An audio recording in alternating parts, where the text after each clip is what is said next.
Hi guys, welcome back to our channel. Pag-uusapan naman natin ngayon si Nadine Lustre at Issa Pressman. Napag-usapan nga natin sa ating previous video si Nadine na sunod-sunod nga ang blessings ng dalaga lalo na sa pagkakapanalo niya muli bilang Best Actress at meron nga itong bagong pelikula na ang title ay Nocturno at sana ay panoorin natin ito kapag na-release na. Isa nga si Nadine sa pinakasikat na actress ng bansa at talagang nirerespeto siya sa kanyang trabaho dahil sa pagiging versatile at pagiging magaling sa pag-arte. Sumikat nga si Nadine simula nung na-launch ang movie niya sa kanyang dating ka-love team na si James Reid na ang title Diary ng Pangit. Simula nga noon ay sunod-sunod na ang kanilang palabas bilang love team at talagang masasabi natin na successful talaga sila ni James bilang love team. Hindi lang sila love team kundi naging magkarelasyon din sila.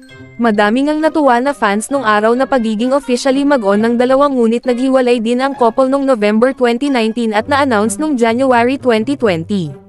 Bago nga ng announcement ay may haka-haka na baka si Issa Pressman ang dahilan ng breakup dahil meron ngang naglabasan na video ng paghahalikan ni James at Issa.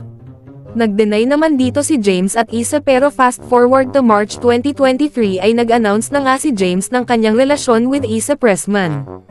Madaming ang mga tagahanga ni James ang nagalit tungkol dito at madami ring Jadine fandom ang nagsabi na si Nadine na lang ang kanilang susuportaan.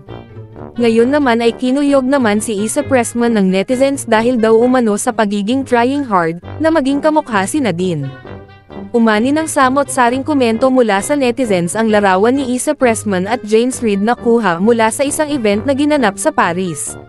Marami kasi ang mga nakapansin ng tila pagkakahawig ng dalaga sa dating girlfriend ni James na si Nadine Lustre. So ano say ninyo dito guys? Tingin nyo ba ginagaya ni Issa si Nadine? Comment your thoughts below and don't forget to subscribe to our channel.